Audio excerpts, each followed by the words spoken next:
Today, we're going to tackle a pretty big question, one that a lot of people are asking these days. What does spiritual growth actually look like if you're not religious? We're diving deep into the whole idea of enlightenment, but for the modern seeker. Someone who might not be following a traditional path. So let's just get right to the heart of it. Maybe you consider yourself a skeptic, maybe you're just curious, but it's a question a ton of us have probably wondered about. Can you really achieve something like enlightenment if you don't believe in God? Well, the answer we're exploring today is a really clear and immediate yes. But, and this is the cool part, it comes with a twist. The key isn't what you call your destination, it's just believing that a destination exists in the first place. It's all about the journey. Okay, so let's really get into this. To understand how this whole thing works, we kind of have to reframe what we even mean by enlightenment. It's a word that's so often wrapped up in religious mystery, right? But what if it's something way more fundamental to just being human? The idea here is that enlightenment isn't some exclusive prize you get for being devout. Nope. Instead, think of it as a higher state of human evolution. It's a transformative potential that's basically hardwired into every single one of us, no matter what our beliefs are. And this idea goes even deeper. It's not just a personal choice, it's framed as a fundamental part of the universal human journey. It's a process we're all a part of, whether we even realize it or not.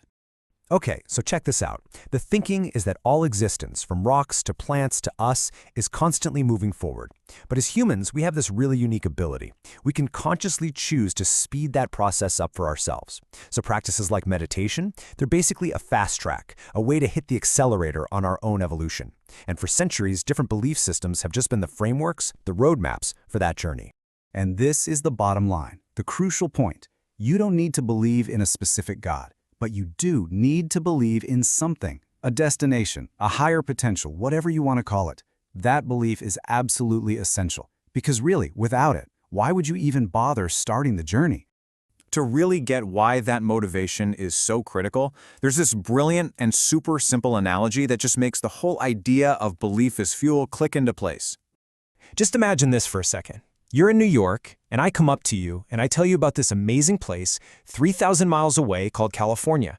Now, if you truly, genuinely did not believe it was real, why on earth would you start walking? You'd probably be pretty skeptical, right? You might think it's just a fantasy. You would need some reason to believe that California might actually exist before you'd ever take that first step. And that right there perfectly illustrates the role of belief in personal transformation.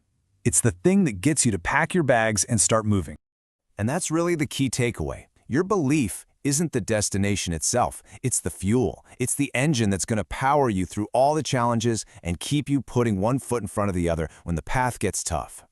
So if your own personal California doesn't have to be called God, then what can it be? Let's take a look at some of the other destinations that can inspire this kind of profound journey. We can see a few really powerful motivators here. You've got the traditional path of devotion, belief in a relationship with God. But then there's the path of truth, this conviction that some ultimate truth exists, and you can realize it. And then there's the path of experience, which is all about believing in the transformative process you can feel for yourself, directly through your own practice.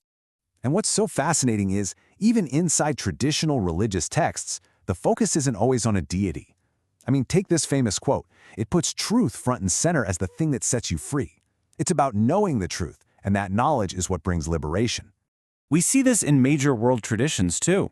In both Buddhism and Taoism, the word God, at least as we usually think of it, doesn't even exist. And yet both of them created these incredibly powerful paths for approaching the infinite.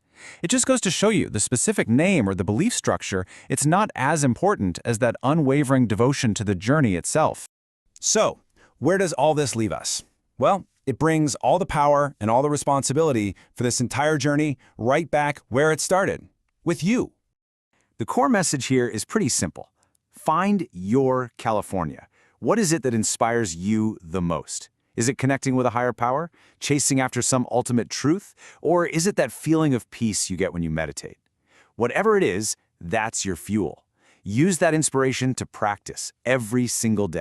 And when you really get this, it naturally leads to a sense of tolerance.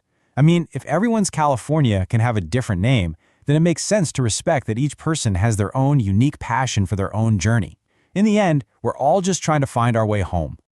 And this all leads to what might be the most empowering takeaway of all. You don't have to look outside yourself for a guide. The ultimate teacher, the final authority on your spiritual journey, it's already inside you.